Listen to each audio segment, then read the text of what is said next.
Bom, então hoje vamos deixar a reflexão por conta do nosso grande amigo Fred. Frederico Pifano vai falar para a gente sobre a mediunidade com Allan Kardec.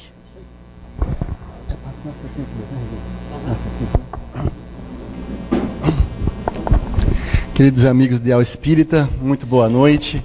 Que a paz do Mestre Jesus nos envolva a todos, nos dando a serenidade, o equilíbrio, a condição necessária para conversar um tanto desse tema que muitas vezes nós conversamos em espaços um tanto mais restritos do grupo de estudo, né? Alguns aspectos da mediunidade, via de regra, nós não tratamos ele em reunião pública, mas ele tem um apelo necessário e importante que a gente pretende compartilhar com vocês ao longo da noite de hoje. Mas a gente não pode deixar na noite de hoje específica, por mais que muitas vezes sejam os motivos do comércio ou das relações sociais de linhas gerais, que chamem ou que nos convidem à reflexão de Dia dos Pais, Dia das Mães, crianças e tantas outras comemorações, que muito bacana refletir sobre a data de hoje é pensar que a vida é um ciclo e que a gente está numa corrida de bastão. Então, na verdade, eu tive a oportunidade de abraçar dois amigos agora no começo, o Roberto e o Vanberto, e saudando a eles, eu estou abraçando de novo meu pai, né, que foi, sem dúvida alguma, o condutor das minhas possibilidades hoje de trabalho no movimento espírita. Então, houve um genitor e uma genitora que tiveram a generosidade de me apresentar a doutrina dos espíritos, me encorajar na frequência, mesmo quando não tinha vontade de ir, porque eu fui criança e um jovem normal como qualquer um, que não quer ir para a casa espírita, que quer jogar bola na hora da casa espírita, que quer ir para o cinema na hora da casa espírita, que finge que está com sono na hora de ir para a casa espírita. Eu fui um jovem completamente normal, que achava chato esse negócio de espiritismo, que nenhum amigo meu era espírita, mas, passados os anos, nós estamos aqui. Foi um esforço deles de muito tempo, e hoje a gente está saudando na figura do meu pai querido, meu pai amado, que eu espero que esteja me influenciando do alto para nos conduzir na reflexão da noite de hoje. Mas vamos conversar sobre o tema, porque o tempo é sempre corrido para a imensidão do tema mediunidade. Mediunidade, via de regra, é um tema que chama a atenção de todos aqueles ou neófitos, ou seja, que estão chegando à doutrina espírita, ou aqueles de mais tempo. A mediunidade, ela nos impressiona os sentidos. E por nos impressionar os sentidos, gera um imenso apelo em cada um de nós.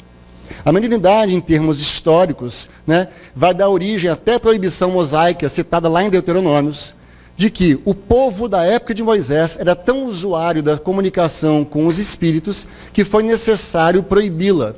Não porque não existisse ou que fosse errada, é que as pessoas pararam de nortear as suas vidas pelo bom senso, pelo livre-arbítrio e passaram a consultar os mortos, ou os gênios, ou os daimons, para tudo que faziam. E, via de regra, as pessoas consultam os espíritos para as coisas mais importantes da vida.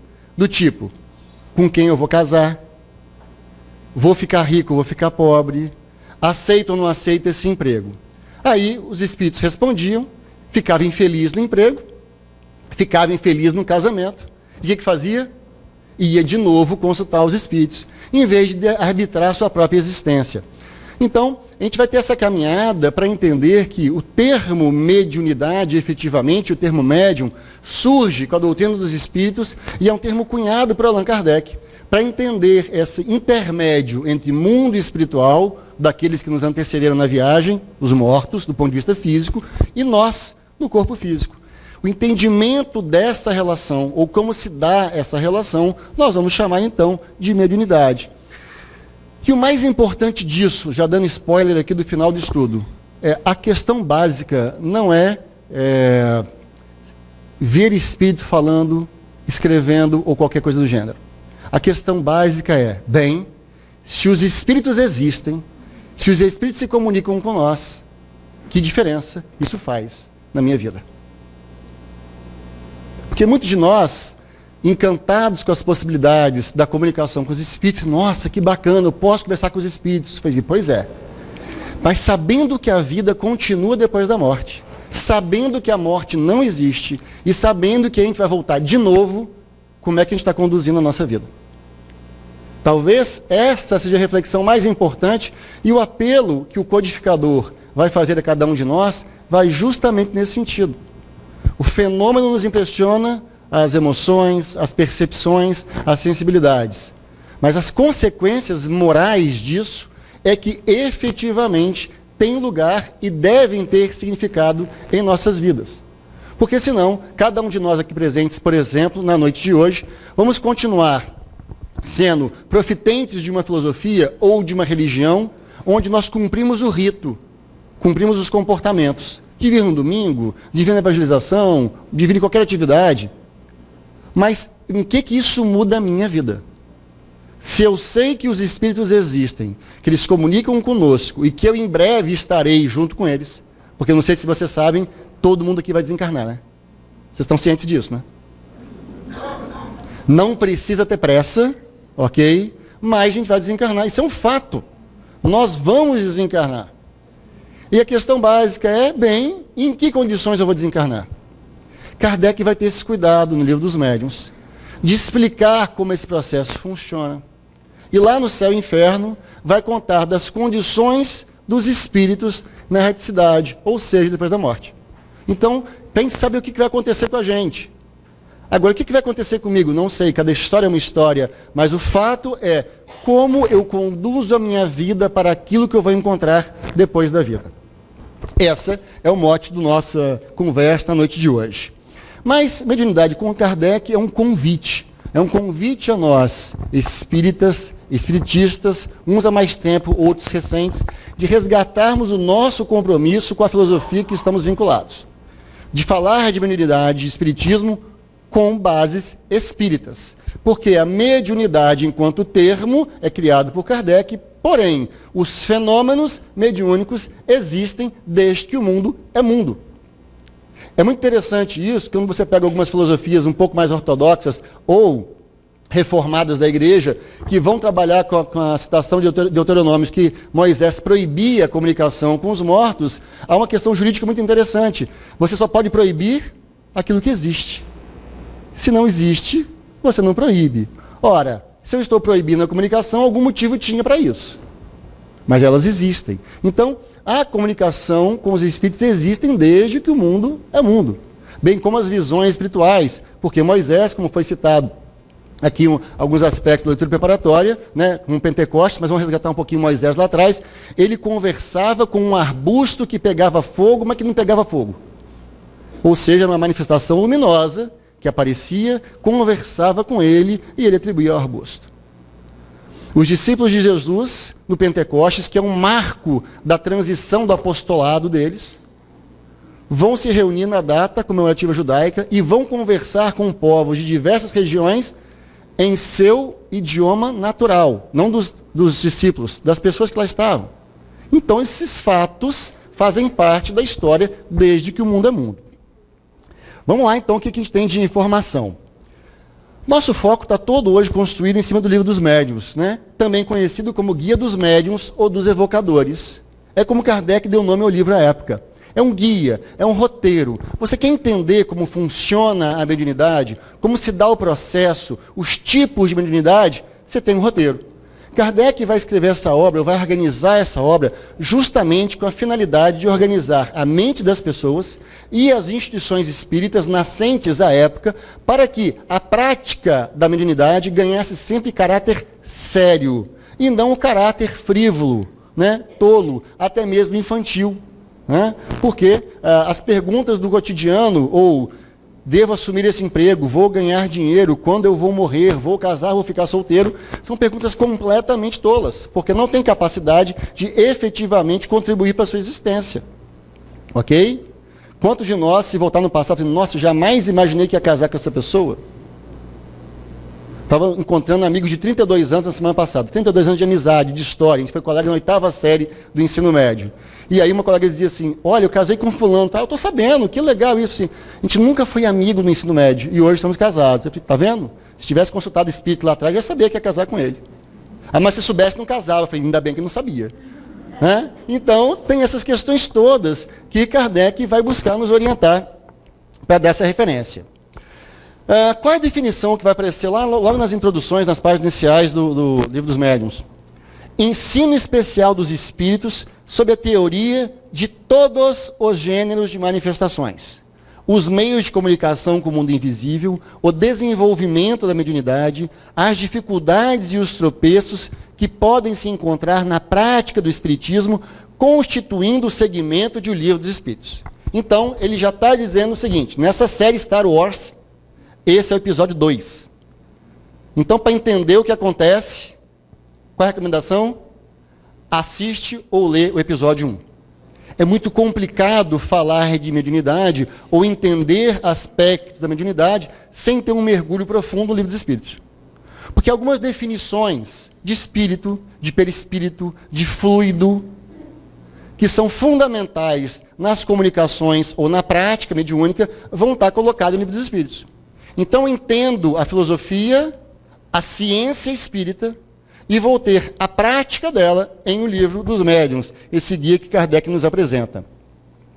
Mas qual que é a motivação para uma reflexão como essa numa casa espírita? Olha que dado interessante, uma pesquisa feita pela Federação Espírita Brasileira entre 2012 e 2013, né? Lá no Conselho Federativo Nacional. Qual é a obra menos conhecida ou menos lida pelo movimento espírita? Chuta. O Livro dos Médiuns. A gente é espírita, as pessoas falam assim, vocês mexem com essas coisas, né? Você mexe com essas coisas. E a gente não conhece a obra. Então, assim, como é que é isso? É mais ou menos assim, a pessoa vende bolo, fala assim, que joia, tem o que de ingrediente nesse bolo? Eu não sei, eu só vendo bolo. Fala, mas eu não posso comer determinado tipo de farinha. Se tem fermento é assim, tem açúcar, tem aspartame, tem tanto nome diferente agora de coisa que você pode colocar no bolo. Eu falei, pois é. Mas eu não sei se tem não, mas é bolo. Eu falei, então tá bom. Então você come, o risco é seu. Então, ou seja, as pessoas que mais deveriam conhecer, talvez sejam as que menos conhecem. Então esse era o fato, né, que fundamentava. E a obra tem um fato interessante. A leitura individual do Livro dos Médiuns pode apresentar alguma característica de dificuldade, mas em grupo não. Porque é muito interessante isso em Espiritismo. Tudo em Espiritismo convida ao coletivo. Talvez o momento individual da reflexão para si mesmo, da aplicação na sua vida pessoal. Mas o aprendizado é coletivo. Porque você pega a colaboração de cada pessoa, da experiência de vida, dos fatos familiares, do que ouviu do amigo contar, da experiência profissional, da construção intelectual da pessoa, e a partir disso, então, consegue construir um arcabouço de ideias e entender a obra. Então, é um convite para que nós possamos estudar coletivamente essa obra. Logo na introdução, o codificador, Allan Kardec, por sinal, quem não viu o filme tem que ver o filme. É um convite muito bacana de resgatar a imagem de Kardec, e vai sair no Netflix esse mês agora, se não saiu. Ele vai colocar o seguinte para a gente. Todos os dias, a experiência nos traz a confirmação de que as dificuldades e os desenganos com que muitos topam na prática do Espiritismo se originam da ignorância dos princípios desta ciência. Olha que fantástico. Vou contar para vocês assim, eu sou expert de cozinha. Faço pipoca de micro-ondas e da panela. Essas duas eu faço bem. Eu faço misto. E o meu café é bom até inventarem a maquininha de fazer café da cápsula. Porque hoje o café da cápsula é muito melhor que o meu café. Esse é meu conhecimento geral e omelete de cozinha. Ok? Então você chega assim, Fred, faz um jantar pra gente. Claro, com o maior prazer. Para quantas pessoas? 100. Aí já dá aquele frio na espinha. Né? O que vocês querem comer? Se for misto quente, omelete, pipoca, você pode escolher micro-ondas ou da panela. Aí pode até botar manteiga, que eu também tenho esses, né? Diferente. E café de máquina e às vezes um coado. Tá tudo beleza para o nosso jantar. Mas eu sempre faço para 2 ou 3 pessoas no máximo. Para 100 eu nunca fiz. O que isso quer dizer? Que se você me pede para fazer um jantar de arroz, feijão e carne, coisa bem básica, eu não sou a pessoa indicada. Eu vou cometer equívocos no processo porque eu ignoro os princípios desta ciência. Culinária é uma ciência. É só você ficar sem quem cozinha, ou se você não tem acesso para comprar comida, você vai entender como que é um cientista da cozinha as pessoas que têm habilidade no fogão. Ok? Graças a Deus, muitas pessoas. Miojo resolve também. Não está vendo? É sempre assim.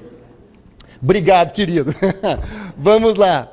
Então, ou seja, brincadeiras da metáfora à parte, o fato é, a gente quer lidar com uma ciência, e o Livro dos Médiuns é a base, talvez, né, da prática da ciência espírita, certamente o é, e nós não sentimos necessidade de conhecer essa obra. Isso vale para nós que conhecemos o Espiritismo há muito tempo, e para nós que estamos chegando na casa espírita talvez hoje, conhecendo. Então, como é que é isso? Então, perdão, a gente vai tentar adequar a fala para os dois públicos. Continua aqui um pensamento sábio do codificador. Só um sábio para poder escrever isso. Olha o que ele diz.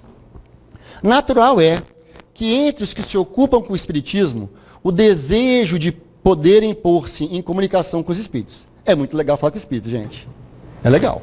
É divertido. Divertido em que sentido? Porque nós temos uma curiosidade, a gente não é fofoqueiro. A gente tem uma curiosidade natural de saber o que acontece com a vida das pessoas. Ok? Então, por essa curiosidade natural, quando você fala de coisas que os espíritos falam, quero saber. Né? Mas, na verdade, a bem da verdade, falando sério agora, quando a gente vai estudando a filosofia espírita, vai aplicando ela na vida da gente, é natural que em algum momento eu fale assim, olha, eu queria entender um pouco mais dessa parte. É possível eu participar de uma reunião? É possível assistir uma reunião de comunicação com os espíritos? E a resposta é sim, é possível para todas as pessoas. Não existem em espiritismo iniciados e escolhidos, mas há um pedido. Disciplina. Na verdade, 3, diz Emmanuel. A disciplina e a disciplina. Porque isso não é assunto de frivolidades. O que acontece numa sala ou num espaço de reunião de comunicação com os mortos, qualquer que seja a fenomenologia, que seja a comunicação, a psicografia, a materialização, a escrita direta, a voz direta, qualquer que seja o fenômeno, ali eu preciso entender que está diante de mim a dor humana. Da mesma forma que num consultório de um psicólogo, ou de um psiquiatra, ou de um psicanalista, quem vai ali vai ao encontro da sua dor. E é necessário a este profissional o carinho, o zelo e o respeito à dor deste paciente. Então, quando um espírito se manifesta em uma reunião mediúnica, ele raramente está ali para falar frivolidades. Ele tem uma dor, ele tem uma dúvida, ele tem uma raiva, ele tem uma questão não resolvida e precisa deste momento. Por isso, participar dessa reunião ao convite, prepare-se antes. Capacite-se antes, não tecnicamente, para entender o processo. Porque numa reunião mediúnica, o nosso pensamento, qualquer que seja ele, tem implicação direta na dinâmica da atividade.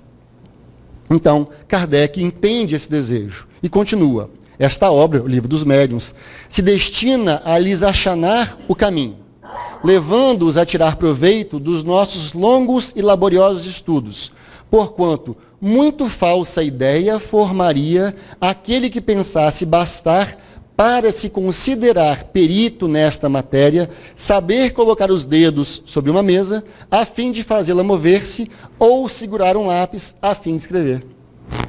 É muito interessante, né, porque a época de Kardec, ainda as mesas girantes, né, os dedos sobre as mesas, e elas dançavam, giravam, flutuavam.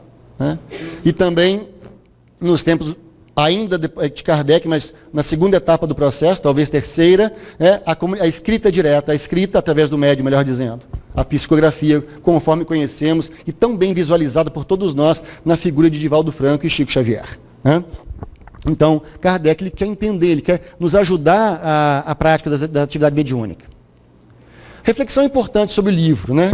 Enganar-se-ia, também descodificador, quem supusesse encontrar nesta obra uma receita universal e infalível para formar médiuns. Por exemplo, li o Livro dos Médiuns, fiz grupo de estudo do Livro dos Médiuns, sou médium. Spoiler do livro, não é, sabe por causa de quê? Porque mediunidade é uma faculdade, ou melhor, uma predisposição orgânica. Se eu não tenho essa predisposição física, eu não sou médium. Por mais que o codificador também tenha nos dito que em maior ou menor grau todos nós o somos, porque há uma mediunidade comum a toda a humanidade, chamada intuição. Então, todos nós recebemos a faculdade de recebermos influência dos espíritos em nossos pensamentos, positivas e negativas. A gente acerta o canal e recebe a influência. É assim que funciona. É assim que se dá o processo. Então, todos nós temos essa possibilidade. Agora, alguns tipos de mediunidade é predisposição orgânica, física. A nossa glândula pineal aqui dentro do cérebro tem que emitir ondas em determinada frequência para que isso aconteça. Senão, não acontece. Ah, eu quero ser igual ao Chico Xavier. Você não vai conseguir. Por quê? Porque você não tem predisposição física para isso.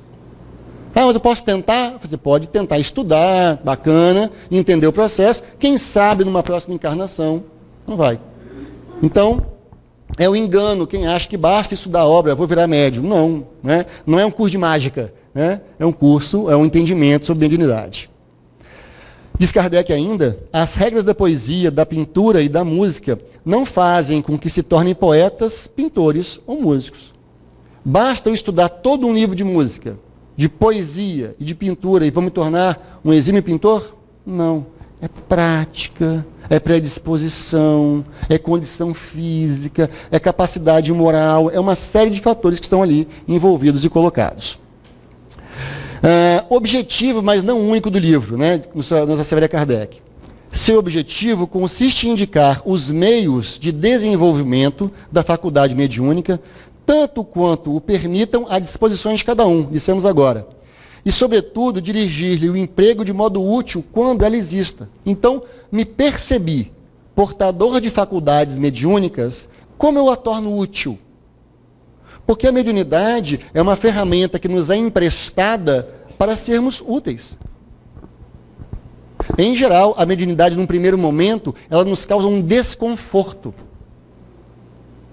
E aí, na busca de entendê-la, que a gente chama de educar, num processo de educação da mediunidade, eu vou entender esse desconforto, eu passo a lidar bem com isso. Ah, então tá bom. E dou a isso uma finalidade útil. Lei do trabalho, está lá no Livro dos Espíritos. E essa finalidade útil me traz paz e um conforto. Agora, o que é muito legal de entender o Livro dos Médiuns? A finalidade útil tem que ser no trabalho da mediunidade, especificamente da comunicação com os mortos? Não. Neste momento aqui agora, eu estou exercendo a minha mediunidade com vocês. Eu sou intermediário do livro com pessoas que tiveram mais acesso ou menos acesso à obra. Estou sendo médium. Quem nos dirige? Vocês estão sendo médiums. Porque através do pensamento de vocês, espíritos ligados a cada um de vocês, pela tela mental que vocês criam, estão assistindo a palestra. Então é muito formidável entender essa dinâmica. Os nossos evangelizadores com as crianças, a pessoa que nos recebeu na porta, enfim, tornarmos-nos úteis faz com que estejamos exercendo possibilidades mediúnicas, independente se é no trabalho do passe ou da reunião mediúnica. A nossa obra, diz Kardec, não se destina exclusivamente aos médiuns, mas a todos os que estejam em condições de ver e observar os fenômenos espíritas. Então, é uma obra do alcance de qualquer pessoa. Outro objetivo, assevera o codificador, ela contribuirá, pelo menos assim esperamos, é o desejo dele, para imprimir ao espiritismo o caráter sério que lhe forma a essência. Então, não é objeto de curiosidades frívolas. E para evitar que haja quem nele veja objetivo de frívola ocupação e divertimento. Então é muito engraçado, minha casa de origem, né? Hoje eu frequento o grupo da Fraternidade Espírita Jerônimo Ribeiro em Vila Velha, mas minha casa de origem é o grupo Espírita Bezerra de Menezes, lá em Santo Antônio. E Santo Antônio, para quem tem tradição católica, sabe que é o santo casamenteiro, né? E é muito impressionante isso, que as pessoas passavam na frente da nossa instituição e perguntavam assim, aqui é centro espírita? A gente olhava assim, é sim, estava escrito, né? Grupo Espírita Bezerra de Menezes, deve ser centro espírita, né? Ah, então tá. É vocês aí que fazem aquela brincadeira da bacia? bacia. Isso é um tipo de mediunidade não descrita, eu quero entender. Como é que é isso? Não, da bacia. Como assim da bacia? Para eu saber com quem eu vou casar. Aí eu já fiquei mais curioso ainda, porque isso, né? Isso dá sucesso, né? As pessoas têm um problema com quem eu vou casar, gente. Eu nunca entendo isso.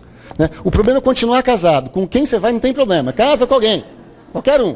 Aí continuar que é o desafio. Ok? Né, Jay? Minha esposa está ali e ela sabe da dificuldade que é. Coitada dela. Então, ou seja, as pessoas têm essa curiosidade. E falei, como é que é essa brincadeira? Falei, não, a brincadeira é a seguinte. Não faz isso em casa, hein, gente? Por favor. Mas eu vou contar a brincadeira. Você pega uma vela, acende a vela, espera a vela começar a derreter. Ah, então entendendo. Tem um processo químico ali acontecendo. Tá? Combustão, por aí vai. Aí você pega uma bacia de metal de preferência, então já tem magnetismo, que o metal é melhor que o plástico para magnetismo. Põe a água, opa, tá, o negócio está ficando bom aqui. E aí você vai e pega a vela derretida e vai pingando sobre a água. Né? Fala, nossa, então você pinga, a cera vai condensar aquilo ali. Processo interessante isso aqui. E a letra que formar é a letra com quem você vai casar.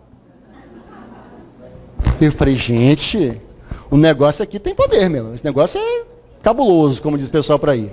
Né? Bem, eu falei assim, não é bem isso que a gente faz aqui não, né? Mas o grande fato que está aqui não é uma questão de divertimento. Não é uma brincadeira. Ou vocês nunca ouviram falar da famosa brincadeira do copo? Que alegrou, ou na verdade, aterrorizou a juventude de muitas pessoas. Porque no começo o copo brincava e era divertido. Aí depois o copo começou a andar sozinho e uma pessoa ficou muito esquisita na sala. Parabéns, descobriu o médium. É isso mesmo. E aí nunca mais brincava disso, porque coisas estranhas aconteciam. Eu falei, pois é. É assim que funciona mesmo. É assim que a coisa acontece mesmo. Né? Então, não é questão frívola. Né? Para entender, estou lidando ali com um ser humano. Só que ele está desencarnado, está fora do corpo. A forma como eu me relaciono com ele vai dar o caráter dessa reunião ou deste encontro. Um alerta importante, diz o codificador. A má impressão que produzem nos novatos as experiências levianamente feitas e sem conhecimento de causa. Então, é o caso da brincadeira do copo que eu disse agora. Você faz uma brincadeira, totalmente com um objetivo tolo, torpe muitas vezes, e aí acontece alguma coisa que fica uma impressão ruim. Por isso que as pessoas dizem, você é espírita? Você mexe com essas coisas, né? Com coisas ótimas. Eu mexo com as coisas de Jesus. Plena.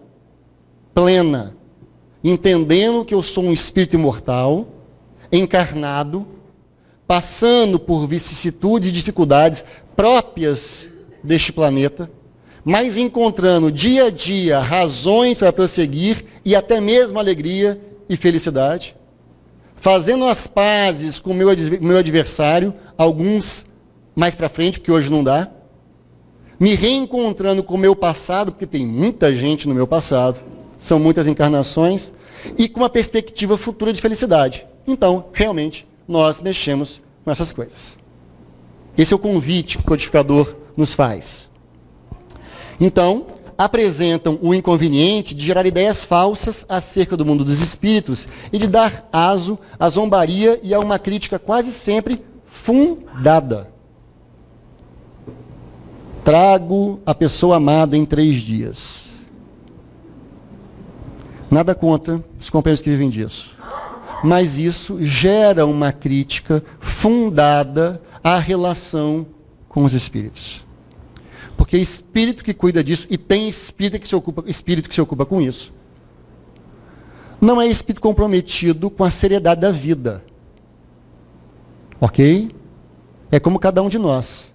A gente pode se ocupar com o nosso aperfeiçoamento moral, ou pode se ocupar com a vida dos outros. É a mesma coisa. Só que isso, muitas vezes, descaracteriza a seriedade e a responsabilidade da relação com os espíritos.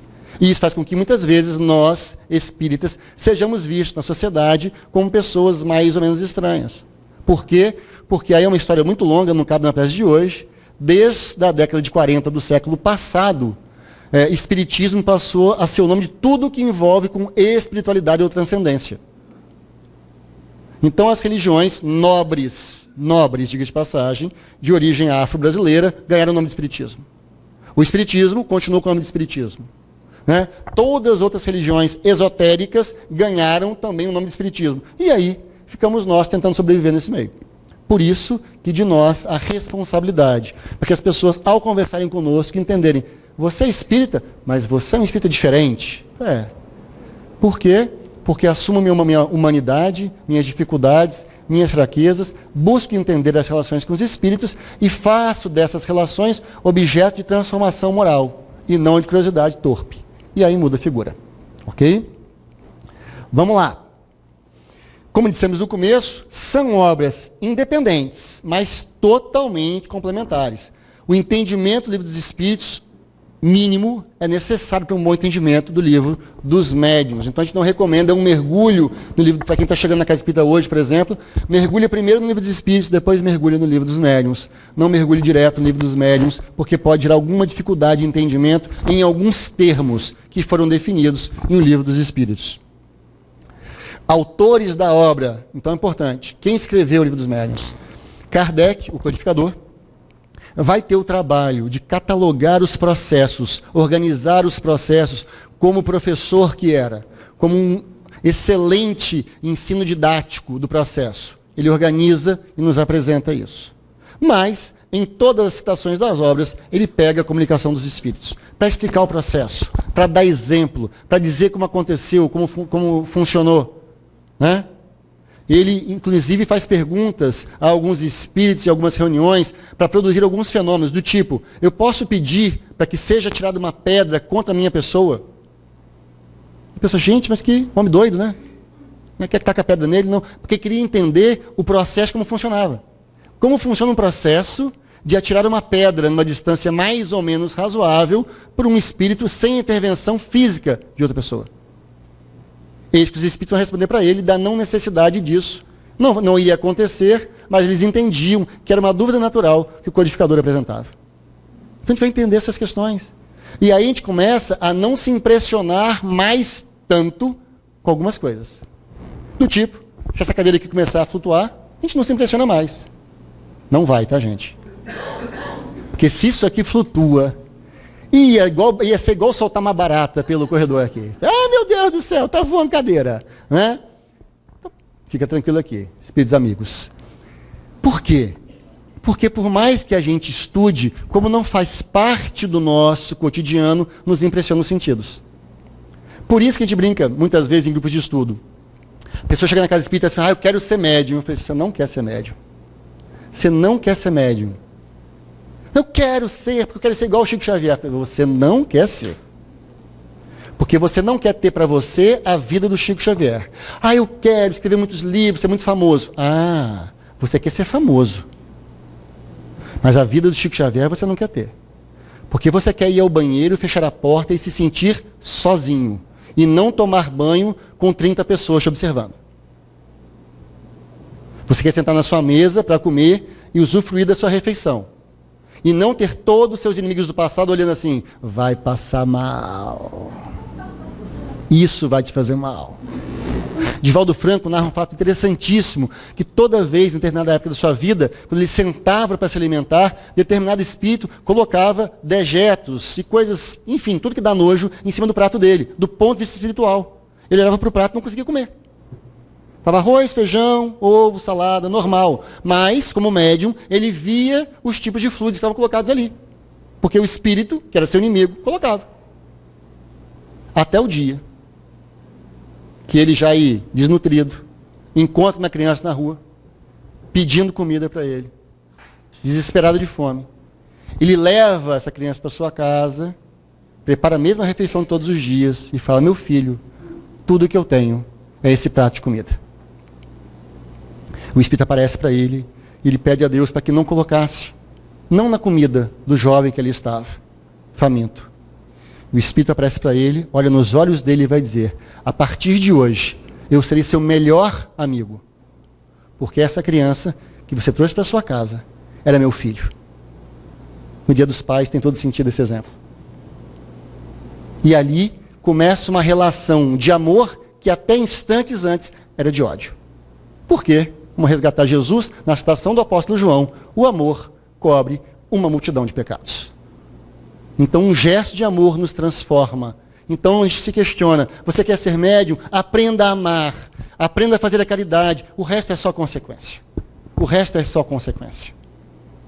Se fomos chamados ao trabalho da comunicação mediúnica, nos dediquemos, mergulhemos na atividade, nos doemos com a mesma intensidade da livraria, de limpar os banheiros da casa espírita ou da nossa casa, com a mesma intensidade que nos dedicamos ao nosso trabalho, porque o importante do amor é o que o amor faz. É a atitude, é a ação. E é por isso que nós seremos avaliados, não cobrados, que é o convite da transformação. A mediunidade é mais uma possibilidade. Se for o nosso caminho, que seja, colaboremos, porque também poderemos ajudar muito através dela, mas não só através dela. Segue aqui a reflexão, dizendo o seguinte, né? Para que serve então, né? É um pinga-fogo que começa agora com o Divaldo Franco e alguns espíritos superiores. As manifestações espíritas. As manifestações espíritas são a prova patente da existência e da sobrevivência da alma. Então, na época de Kardec, foi chamado de invasão organizada. Das irmãs Fox, lá em Hydesville, das mesas girantes. Então, a sociedade viu assim, olha, tem um treco acontecendo aqui. Então, provaram, a vida continua. E é muito interessante isso, que hoje, até nas igrejas chamadas neopentecostais, os nossos irmãos, que são profitentes desse segmento filosófico e religioso, você tem manifestações, que eles não chamam de mediunidade, é o Espírito Santo. Mas é interessante. Então lá, ó, é o diabo, é o capeta, pouco importa o nome que se deu. Vão entender que é uma inteligência e é um companheiro desencarnado em dor e sofrimento. Muitas vezes reencontrando aquele que foi a causa da dor e do sofrimento. E aí, chamamos isso de obsessão, e aqueles encontros são um processo desobsessivo, que só acontece quando a pessoa encarnada muda de conduta e o obsessor também muda de conduta. Porque o perdão, ele sempre começa, ou deve partir num processo de transformação daquele que foi o algoz. Raramente que foi a vítima. Porque a vítima está vivendo a dor. O algoz precisa compreender a dor que gerou. E aí ele muda. E aí mudando, ele vai ao encontro da vítima e pede perdão. E a vítima não perdoa. E ele começa a fazer o bem, para ver se convence a vítima de que ele está mudando. E um dia a vítima fala, vou te dar uma chance. E nessa chance, os inimigos do passado se reencontram num processo de perdão rumo à alegria e à felicidade, a qual todos estamos destinados. Essa é a essência, um pouco da essência do Evangelho de Jesus. Então, olha só como os exemplos, olha. As mesas que flutuavam são fatos reais, tá, gente? As mesas que flutuavam, as manifestações ou as materializações, então nós temos aqui o Chico e o médium, na doação de fluidos, o espírito se materializando. Então, para quem nunca teve oportunidade de ver, tem algumas imagens que ilustram. E a famosa brincadeira do copo. Não faça na sua casa. Ok? Nenhuma delas, digo de passagem. Não só essa, nenhuma dessas. Exemplos de manifestações. A gente pergunta assim, bem, mas isso acontece na casa espírita hoje ainda? Em muito menor intensidade. Porque hoje o nosso desafio não é de impressionar aos nossos sentidos. O desafio atual é de entender no que, em isso existindo, pessoas já estudaram e já nos provaram a veracidade disso. Um exemplo patente famoso da época de Kardec foi Sir William Crookes, membro da Academia Real Inglesa, que pesquisou os fenômenos na médium Florence Cook. E demonstrou ao final do seu livro, dizendo, não encontrei nada nas minhas pesquisas que desmerecesse ou que desqualificasse esses fenômenos. Ou seja, eles são verdadeiros. E por isso, perdeu seu título de Sir. Maior cientista da sua época. Né? Então, esses fenômenos, mais que nos impressionar os sentidos, o convite que eles nos fazem são, bem, se isso é verdade, o que eu estou fazendo na minha vida? A questão é filosófica, ela não é mediúnica. Se os espíritos existem, se eu sou um espírito, se eu vou desencarnar, E pode ser que eu, que desencarnado, produza esse fenômeno, junto com o encarnado. O que isso muda a minha vida? E nós, hoje, muitas vezes, na sociedade, ficamos preocupados em ver corpos andarem. Não que não possa acontecer isso. Com uma finalidade nobre, sim, pode fazer isso. Como estudo, como uma pesquisa, uma atividade séria de uma casa espírita séria, nem problema. Para mostrar às pessoas como funcionam. Eu, na minha infância, tive muitas possibilidades de aprendizado da mediunidade através de orientações em casas espíritas que frequentávamos, que preparavam as reuniões para que as pessoas conhecessem. Para tirar curiosidade. Não, vem cá para você ver como é que funciona. Aí você ouvia a gravação, ou na reunião efetivamente, ou a gravação, se você não puder estar no dia. Ah, entendi, é assim que funciona. É assim que funciona. Agora a pergunta básica não é essa. O que você vai mudar? Porque senão você é só um curioso. A pergunta básica para nós é, eu estava numa reunião mediúnica e vi lá, Divaldo Franco, a comunicação do Dr. Bezerra. Achei tão bonito, eu também achei tão bonito, mas o fato não é esse. Em que aquela mensagem mudou a sua vida? Em que saber que um espírito desencarnado pode comunicar conosco muda a nossa existência? Essa é a pergunta básica ou fundamental que está permeando toda a doutrina dos espíritos. Em que isso muda a nossa vida? É a questão, né? E daí, o que isso mudou na minha vida? O mecanismo fundamental da mediunidade acontece envolvendo 3 elementos básicos que a gente vai encontrar lá no Livro dos Espíritos, da definição. O corpo, que nós temos, esse aqui, ok? Que envelhece, que morre, graças a Deus, mas que você vem num novo depois, graças a Deus de novo, né? E num processo nosso que envolve nós, espíritos, com o nosso perispírito. Diga de passagem, nós não somos um corpo que tem espírito. Nós somos um espírito que tem corpo. Então, assim, não, gente, quando eu desencarnar, o meu espírito não vai para lugar nenhum o seu espírito. O seu espírito já está com você. Você não larga seu espírito, porque seu espírito é você. Mas o seu corpo você larga. Ok? Então quando o meu corpo estiver debaixo da terra, quando o meu corpo tiver sido cremado, quando o meu corpo. Eu gosto tanto do meu corpo, eu também gosto. Mas eu gosto mais de mim. Então, eu, espírito, vou ter outra relação com a vida.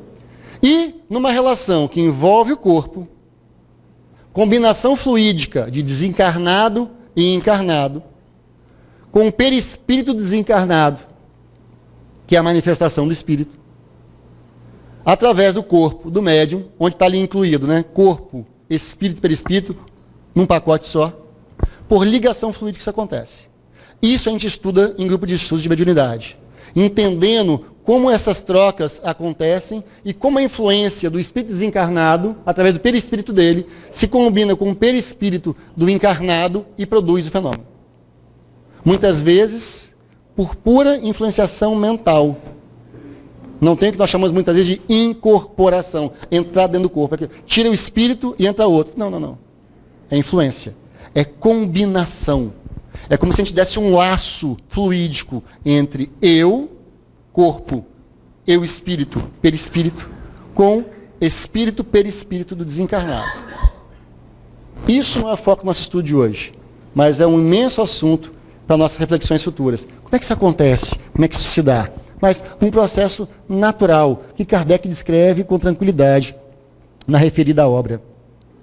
É um entendimento necessário também, coloca para a gente Alexandre Aksakoff, que para entender o fenômeno mediúnico descrito pelo Espiritismo, eu preciso entender também que há um fenômeno que a gente chama de anímico, ou seja, de nós mesmos. Nós mesmos podemos entrar em contato com arquivos pessoais nossos, desta vida e de outras vidas, e produzir informações extremamente relevantes. Todo mundo, ou melhor, muitas pessoas, todo mundo é exagero, muitas pessoas já tiveram um tipo de sonho assim, ou sensações. Nossa, eu tive a sensação que isso aqui já aconteceu. Eu acho que eu já sonhei com isso. Assim, é verdade. Chama-se sonhos premonitórios.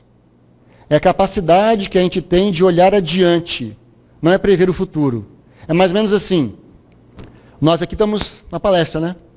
Mas uma pessoa que está num avião, se o avião pudesse ficar parado, e olhar-se de cima, saberia perfeitamente a rota de carro que a gente fez para cá, ou a pé, e decoraria, podia decorar a rota de volta. Então, olha, no caminho de volta vai acontecer isso, isso, isso e isso. Então, de vez em quando, nos nossos sonhos, por exemplo, ou espontaneamente, a gente é retirado de nós mesmos pela consciência e olha as coisas de cima. Então, para voltar para o animismo, o animismo é um mergulho que a gente faz em nós mesmos. Por isso que no exercício mediúnico, o exercício de autoconhecer-se é muito importante. Porque em cada um de nós, dadas as nossas experiências pretéritas, tem um poeta, tem um músico, tem uma mãe, tem um pai, tem um filho, tem um engenheiro, um advogado, um médico, um vendedor ambulante, um drogado, um suicida. Porque vai voltando no tempo, quantas vidas nós já tivemos? E pode ficar ter certeza, nós já passamos por de tudo um pouco nesta vida. Inevitavelmente. Então, conhecer um pouco a si mesmo é fundamental para que o exercício da mediunidade se dê de uma forma mais serena, porque a mediunidade ela tem um compromisso de permitir o nosso encontro conosco mesmo. E com isso encontrar a paz que nós todos almejamos. E as nossas casas espíritas, como estão nesse processo como um todo? Será que estão lidando bem com isso? Isso não é uma crítica, isso é uma reflexão. Já que todas as casas espíritas estão com reflexões honestas e sinceras sobre a mediunidade, acolhendo, orientando as pessoas, isso é um desafio para a gente. Né? E os médiuns, por sua vez, estão estudando? Estão em grupos de estudo? Não, eu já estudei, não preciso mais. Nossa, tem que estudar mais. Porque se tem uma coisa muito legal na doutrina espírita, é estudar para sempre. A doutrina espírita ela antecede a chamada sociedade do conhecimento em muitos anos. Em muitos anos. Porque imagina, se você é um espírito imortal, que vai viver de agora para a eternidade, a pergunta é, eu preciso aprender mais coisa. Quanta coisa eu tenho que aprender ainda? E não é desesperar com isso, é curtir o prazer de aprender a vida. Então imagina assim, nossa, mas eu já sou médium. Então tá bom, aprende outras coisas sobre mediunidade, outros tipos de mediunidade, aspectos psíquicos e psicológicos da mediunidade. Olha que bacana isso. Começa a aprender que existem outras formas de exercer mediunidade. É muito engraçado. Eu sou formado, entre aspas, em uma escola espírita diferente, que diz o seguinte, nossa, você quer ser médium? Então tá jóia. Começa ali na cozinha, limpando a cozinha, limpando o banheiro.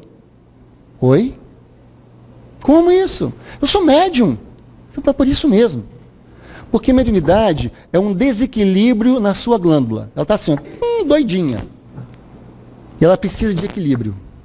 Equilíbrio significa coloca esta energia gerada em uma coisa útil. Vai lá lavar o banheiro. Hã? É. Porque está sendo útil. Você vai gastar essa energia e vai se sentir bem. E talvez com o tempo nem precise exercer a mediunidade. Eu sou formado nessa escola. Não estou dizendo que ela está certa não, tá, gente? Só quer dizer o seguinte, que a gente precisa entender que o exercício da mediunidade não se dá só na sala de reuniões mediúnicas. Uma pessoa fazendo comida está sendo um médium. E de acordo com como você faz a comida, você influencia toda a gastronomia da sua casa. Existem arroz, feijões e ovos de várias formas. Você sempre fez na sua casa e achou péssimo. Mas quando fulano de tal fez, gente, foi o melhor arroz, feijão e ovo da minha vida. Por quê? Porque quem fez colocou a energia dele a serviço de um prazer. Que prazer de fazer arroz, feijão e ovo. Trabalho social, gente, é um barato. Você vai visitar as pessoas da periferia. E a pessoa olha, meu filho, eu só tenho água para te servir. Uma canequinha feita de lata.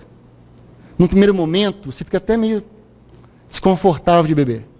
Aí você bebe aquela água, e a pessoa serve com tanta alegria aquela água para você, que ela só tem aquilo para oferecer. Você bebe e fala, gente, que água boa. E você volta para sua casa, numa alegria contagiante, que você não consegue entender.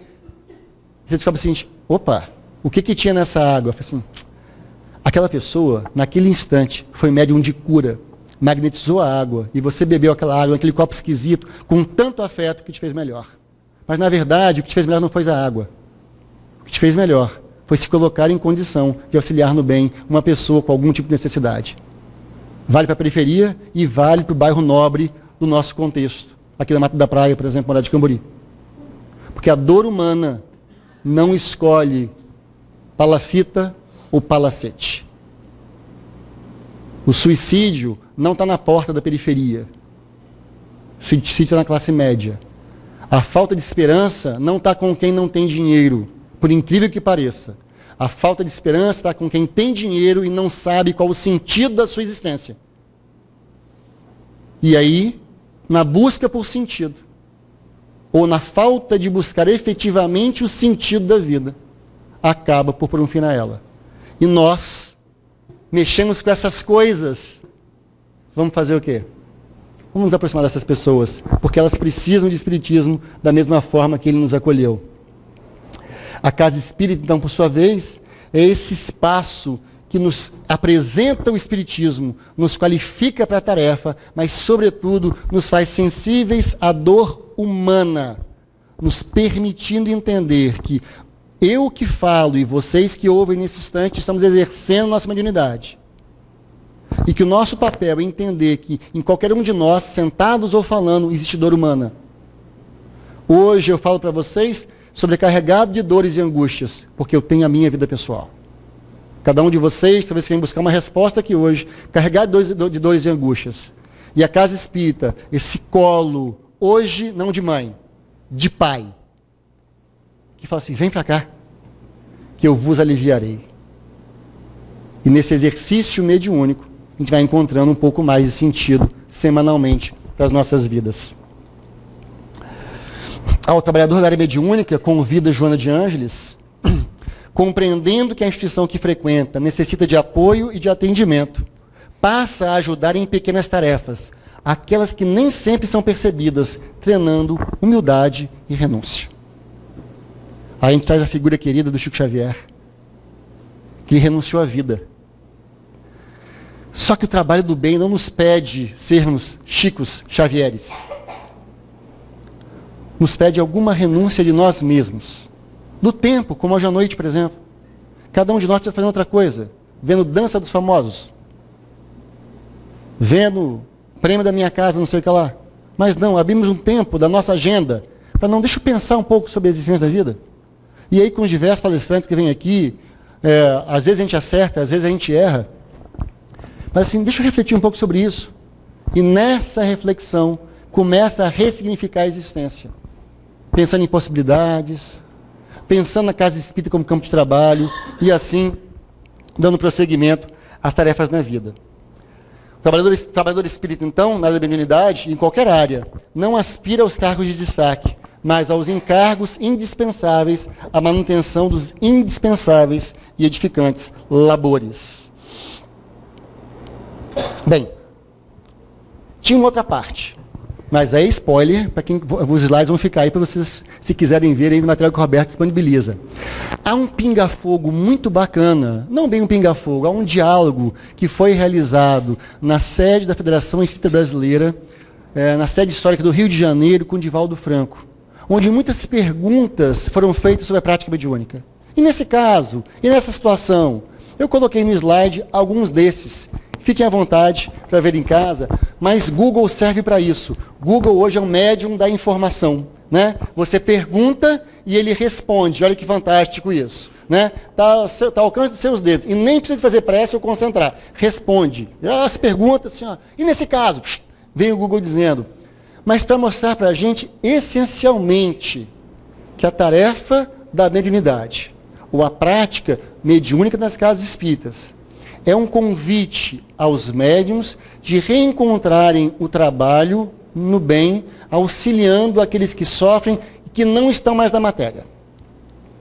Aqueles que não são portadores da faculdade ostensiva da mediunidade, é o convite de aprenderem a servir no bem e serem médiums junto às outras pessoas da causa do bem, levando esperança a quem não mais tem esperança, perspectiva a quem não tem mais perspectiva. E com isso, dando a nossa parcela ínfima de contribuição na construção do mundo novo. Feliz, pleno de paz, de fraternidade, mas que não começa com a pergunta aos espíritos encarnados. Começa com a atitude individual de cada um de nós, transformando em quem é hoje, na pessoa melhor que deseja ser amanhã. Compreendendo que a dor do outro é tão grande ou talvez maior que a sua dor. E rogando a Deus a serenidade necessária para perseverar e ir em frente, servindo à medida do possível, da forma que tiver ao seu alcance, a causa do bem. Porque o bem conclama a todos nós ao exercício da mediunidade. Jesus conclama médiuns, não da psicofonia, não da psicografia, o médium do amor e da caridade, que nos levará à felicidade, a quais todos nós estamos destinados. Muita paz, meus amigos.